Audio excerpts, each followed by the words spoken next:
Pada video kali ini, kita akan berbicara mengenai mutasi gen. Hal ini, mutasi gen merupakan suatu kejadian yang kita alami di kehidupan sehari-hari. Mutasi gen sendiri merupakan perubahan pada sekuen basa DNA yang terdiri dari basa purin dan basa pirimidin. Adanya perubahan pada sekuen basa tersebut akan menyebabkan perubahan pada protein yang akan dikode oleh gen. Salah satunya bila suatu basa nanti berubah, otomatis nanti protein yang dikode nanti juga akan mengalami perubahan. Kita contohkan dengan adanya kata mama. Bila terjadi pengurangan suatu dari kata mama tersebut, ini ada pengurangan satu huruf yang nantinya akan berubah menjadi ma. Dan bila ada penggantian satu huruf akan menjadi kata mami, dan apabila ada penambahan dari satu huruf yaitu huruf N, itu akan berubah menjadi maman. Adanya perubahan-perubahan tersebut menyebabkan suatu protein yang akan dikodenya juga nanti akan berubah.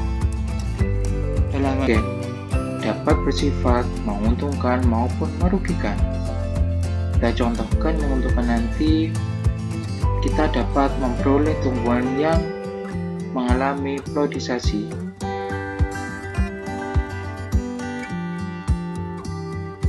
Mutasi gen dapat bersifat menguntungkan maupun merugikan.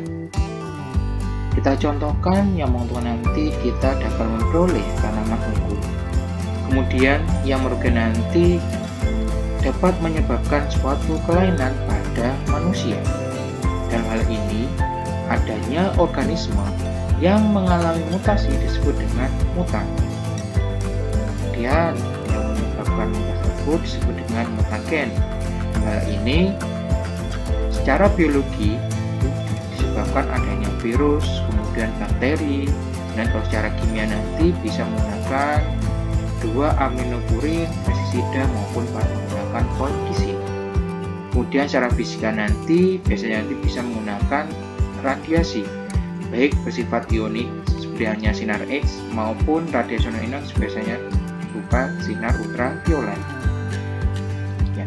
Kita tahu bahwa adanya mutasi gen nanti ini dapat menyebabkan suatu kelainan pada tubuh makhluk hidup. Kita contohkan dengan adanya sinar UV yang mengenai pada kulit kita ini dapat menyebabkan suatu penyakit yaitu berupa kanker darah ataupun kanker kulit. Kemudian adanya zat kimia, misalnya nanti dicontohkan dengan adanya rokok, sing dan lain-lain. Kemudian adanya infeksi dari Aedes, misalnya kayak kuman papillomavirus atau HPV yang dapat menyebabkan penyakit pada manusia. Kita tahu bahwa mutasi memiliki beberapa manfaat. Yang pertama ada sebagai pemulihan tanaman. Jadi adanya mutasi tersebut dapat menyebabkan tanaman menjadi unggul.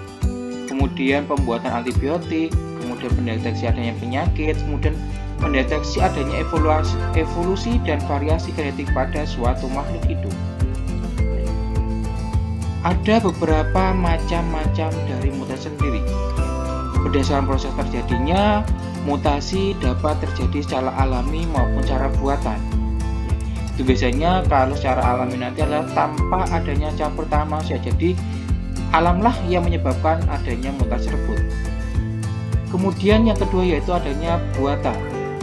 Mutasi buatan ini adanya campur tangan dengan manusia. Ini contohnya dengan pemakaian bahan radioaktif, kemudian bahan kimia dan lain-lain.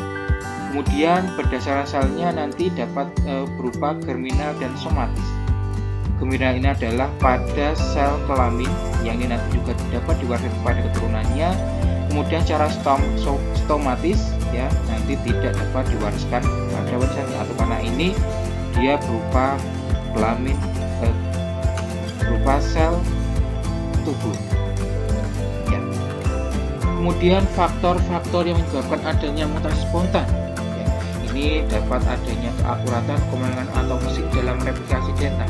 Jadi pada saat penggandaan DNA tersebut ini dapat menyebabkan mutasi dari DNA tersebut. Kemudian adanya efisiensi mekanisme proses perbaikan DNA yang rusak, atau pada waktu DNA rusak nanti dia ada perbaikan. Kalau nanti perbaikan secara otomatis nanti protein yang akan dikode nanti juga akan berbeda. Kemudian tingkat pemaparan mutagenik yang ada pada lingkungan. Jadi adanya mutagenik nanti juga dapat menyebabkan terjadinya suatu mutasi pada makhluk hidup.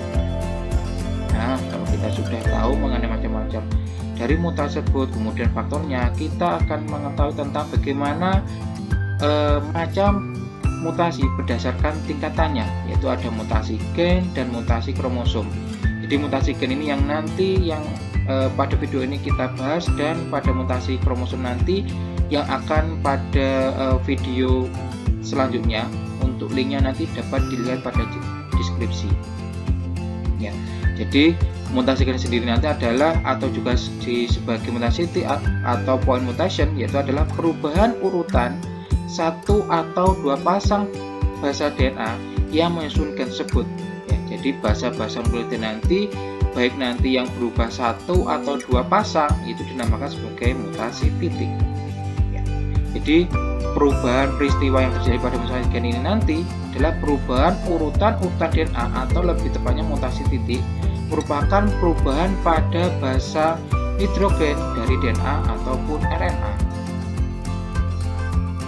Kemudian adanya mutasi ini atau mutasi gen ini nanti dapat menyebabkan terjadinya non-transfer mutation. Kemudian yang pertama nanti adalah caranya, ya. Kita harus tahu mengenai cara mutasi gen itu terjadi bagaimana. Yang pertama itu adalah adanya penggantian atau substitusi, yaitu mutasi yang terjadi karena penggantian satu nukleotida dengan pasangannya yang di dalam urutan DNA komplementer dengan pasangan nukleotida yang lain. Kita contohkan pada gambar di bawah ini. Ya, pada gambar berikut, pada DNA normal atau wild type, ya, basa sitokin nanti dia itu nanti karena adanya suatu penggantian, ya, nanti diganti dengan urasil, karena sama-sama dengan bahasanya nanti, ya, protein yang dikodenya nanti juga akan sama. Jadi substitusi nanti ada kalanya nanti dia akan merubah protein yang dikodenya, ataupun dapat menyebabkan adanya perbedaan protein yang akan dikodenya. Adapun perubahan jenis basa nitrogen nanti ada namanya transisi, ya, yaitu substitusi basa nitrogen sesama purin, ya, yaitu sesama adenin atau diganti dengan guanin atau sebaliknya. Kemudian sesama basa pirimidin yaitu sitosin atau basa timin.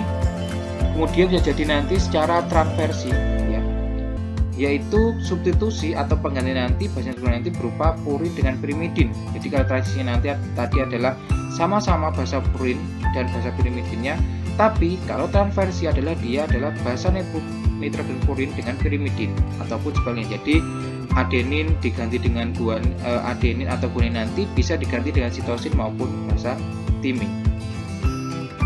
Jadi hal tersebut yang dicontohkan pada video yang pada gambar yang tadi. Selanjutnya ini adalah gambaran, ya, antara transisi dan transversi pada urutan basa nukleotida. Yang pertama nanti adalah transisi, ya. Jadi ini ada penggantian antara basa guanin diganti dengan adenosin, kemudian basa timin diganti dengan sitosin. Karena ini adalah masih sama-sama basa purin dan basa pirimidin. Kemudian kalau transversi nanti harus dijelaskan di awal bahwa dia penggantian itu beda.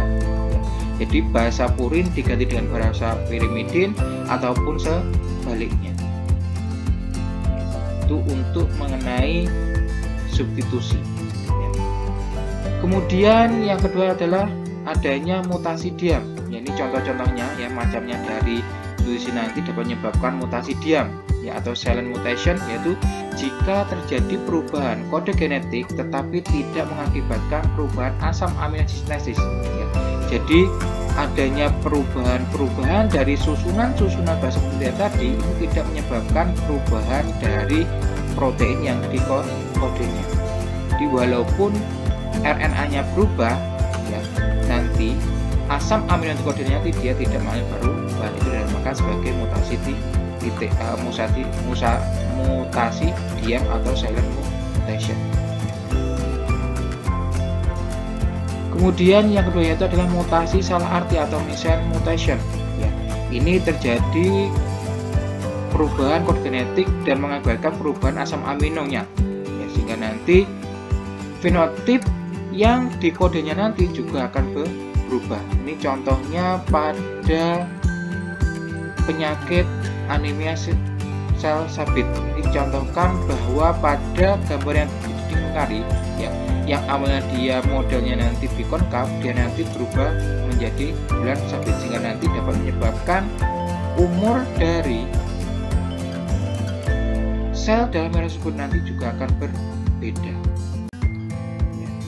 Jadi bisa dilihat dari gambar ini bahwa di sini adanya penggantian dari basa urasil pada wild type ini, urasilnya berganti, sehingga nanti adanya penggantian dengan basa guanin, ya, yang awalnya dia protein nanti dia mengkode fenilalanin, kemudian nanti dia berubah menjadi leusin, sehingga nanti akan juga mempengaruhi dari gen-gen ataupun protein-protein seterusnya.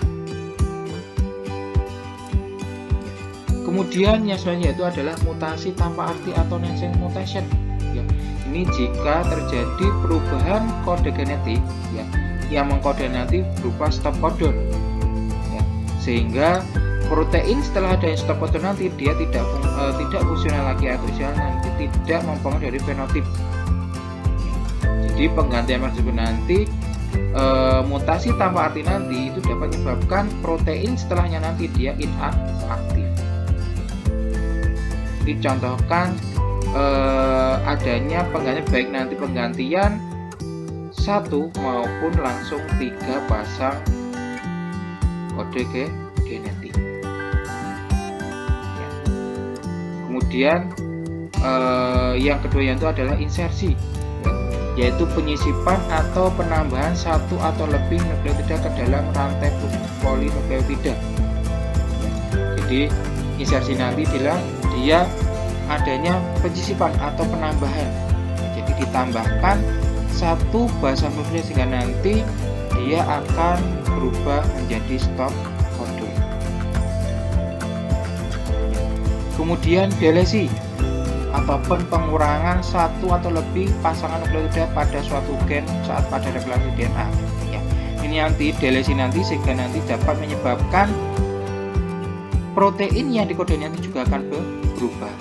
Ya, jadi ini contohkan ada kehilangan satu set basa nukleotida, ya, sehingga nanti basa yang nanti di delete nanti akan maju, sehingga nanti yang seharusnya nanti dia mengkode protein A bisa nanti dia berubah menjadi mengkode protein B. Kemudian selanjutnya adalah macamnya nanti adalah mutasi perubahan rangka baca atau fragmented mutation. Ya, ini merupakan peristiwa pemotongan atau delesi ataupun penyisipan, ya, 1 atau berapa pasang nukleotida pada DNA dan menyebabkan terjadinya pergeseran pembacaan kerangka pada set DNA yang akan ditranslate. Ya, sehingga nanti apabila ada pemotongan ataupun penyisipan nanti menyebabkan adanya perubahan asam amin. Ini contoh penyakitnya yaitu adalah Huntington disease. Ya, jadi ada nanti dia penambahan 1 asam amino ataupun adanya delesi atau pemotongan 1 asam amino. Ya, terima kasih atas perhatiannya. Sampai jumpa di video berikutnya. Salam EduScience Indonesia.